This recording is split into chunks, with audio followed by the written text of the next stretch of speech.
जय हिंद जय भारत। तो दोस्तों एक और नई वीडियो में आपका फिर से बहुत बहुत स्वागत है। जैसे कि आप सभी को पता ही है, एट्थ पे कमीशन को लेकर फिर से चर्चाएं तेज हो चुकी हैं। जी हाँ दोस्तों, यहाँ पर सरकारी कर्मचारी ही नहीं, पेंशनर्स भी इंतजार कर रहे हैं एट्थ पे कमीशन को लेकर। उसी के बीच यहाँ पर big breaking news, big update निकल कर आई है सभी कर्मचारी और पेंशनर्स के लिए। वे पेंशनर्स, वे कर्मचारी जो इंतजार कर रहे हैं अपनी सैलरी बढ़ने का।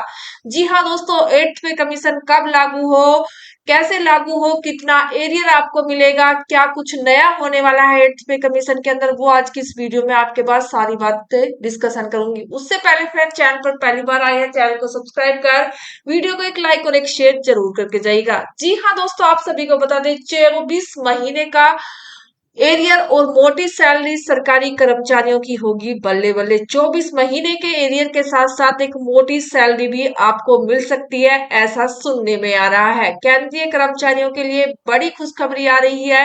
उम्मीद की जा रही है जो 8वां वेतन आयोग लागू होगा वो खुशियां भरा हो सकता है कर्मचारी और पेंशनर्स के लिए।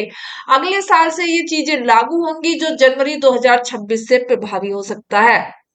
हालांकि अभी आयोग रिपोर्ट तैयार कर रहा है और सरकार इसकी सिफारिशों पर विचार विमर्श कर रही है, जिसके चलते जगह जगह देश के अंदर बैठकें की जा रही हैं। लेकिन अगर ये लागू होता तब कर्मचारियों की सैलरी में बम्पर बढ़ोतरी होगी और एरियर दोनों का लाभ यहाँ पर दिया जाएगा। यानी एरियर भी आपको अच्छा मिलेगा और आपकी सैलरी में भी अच्छी बढ़ोतरी यहाँ पर देखने को मिलेगी।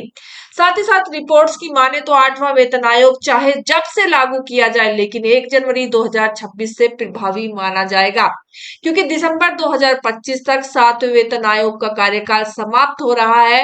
मान लीजिए अगर सरकार इसे 2027 के अंत तक लागू करती है तो कर्मचारियों को 24 महीने का एरियर मिलेगा, जो कि एक अच्छी खासी रकम होगी, जिससे वो कुछ भी इस्तेमाल कर सकते हैं, कहीं भी उसका यूज कर सकते हैं। वहीं पर फिटमेंट फैक्टर जितना ज्यादा रहेगा कर्मचारियों को उतना ही मोटा पैसा दिया जाएगा। यानी फिटमेंट फैक्टर जितना अच्छा रहेगा उतनी ही अच्छी यहाँ पर लोगों की सैलरी में बम्पर बढ़ोतरी होगी। कर्मचारी यूनियनों ने 192 से लेकर 3.83 तक के फिटमेंट फैक्टर की मांग की है। अगर ये मांग मान ली जाती है तो सैलरी में बड़ी बढ़ोतरी देखने को मिल सकती है। जी हाँ दोस्तों, ज्यादा जो मांग की जा रही है वो की जा रही है 3.83 फिटमेंट फैक्टर की। दूसरी तरफ यहाँ पर जो मतलब खबरें निकल के आ रही हैं उससे पता लगता है 2.53, 2.56 इस प्रकार का एरियर यहाँ पर रह सकता है, यानी फिटमेंट फैक्टर यहाँ पर तय किया जा सकता है। अब वक्त बताएगा आने वाला, क्योंकि आने वाले महीने में होने वाली है बैठकों का दौर लगातार जारी है, लेकिन अभी भी किसी भी बैठक के अंदर कोई भी निष्कर्ष नहीं निकला है, कोई भी फैसला यहाँ पर नहीं लिया गया है। 25 लाख से सीधे 75 लाख होगी ग्रेजुएटी। केंद्रीय कर्मचारियों ने 8वें वेतन आयोग के सामने रखी बड़ी मांग। केंद्रीय कर्मचारियों ने 8वें वेतन आयोग में ग्रेजुएटी को लेकर बड़ी मांग रखी है। कर्मचारियों का कहना है कि ग्रेजुएटी की रकम 25 लाख से बढ़ाकर 75 लाख रुपए की जाए।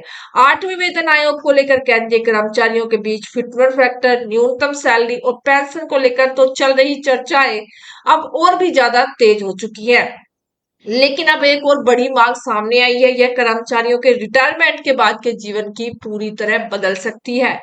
मांग यह है कि रिटायरमेंट पर मिलने वाली ग्रेजुइटी की लिमिट को 3 गुना बढ़ाया जाए। जी हाँ दोस्तों, जो रिटायरमेंट के समय ग्रेजुइटी मिलती है उसको यहाँ पर 3 गुना बढ़ाया जाने की मांग की जा रही है सरकार से।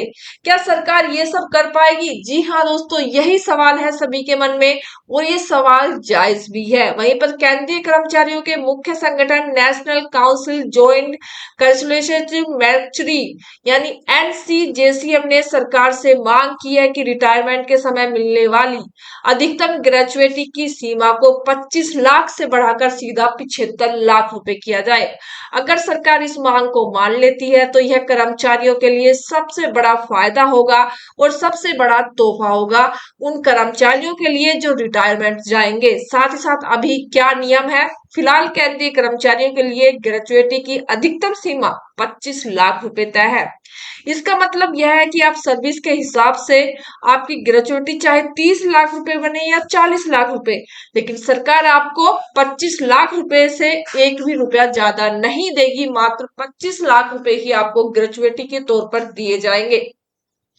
वहीं पर क्या है संगठनों की मांग? जी हाँ दोस्तों, कर्मचारी संगठन का कहना है कि आज के दौरे में जिस तेजी से सैलरी और महंगाई बढ़ी है, उसे देखते हुए 25 लाख रुपए की यह लिमिट बहुत पुरानी और कम हो चुकी है। ऐसे में इसे बढ़ाकर 75 लाख रुपए कर देना चाहिए।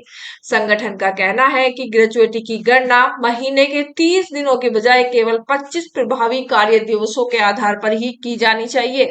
साथ ही वेतन के अधिकतम 16.5 गुना वर्तमान सीमा को पूरी तरह हटाने या इसे और बढ़ाने की मांग भी की गई है। ये संगठनों द्वारा मांग की गई है सरकार से। क्या सरकार इन मांगों पर खरा उतर पाएगी? इसका कमेंट हमें जरूर करके बताइएगा कि आपकी सरकार को लेकर क्या राय है। साथ ही साथ सरकार के खजाने पर पड़ेगा असर।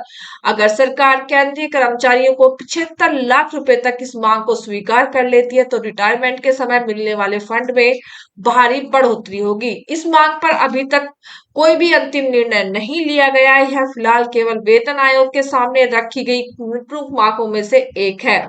अभी वेतन आयोग ने इन सभी सुझाव और सरकार के खजाने पर पड़ने वाले असर की जांच करेगा। इसके बाद यह आयोग अपनी अंतिम रिपोर्ट सरकार को सौंपेगा और आखिरी फैसला देश की कैबिनेट लेगी।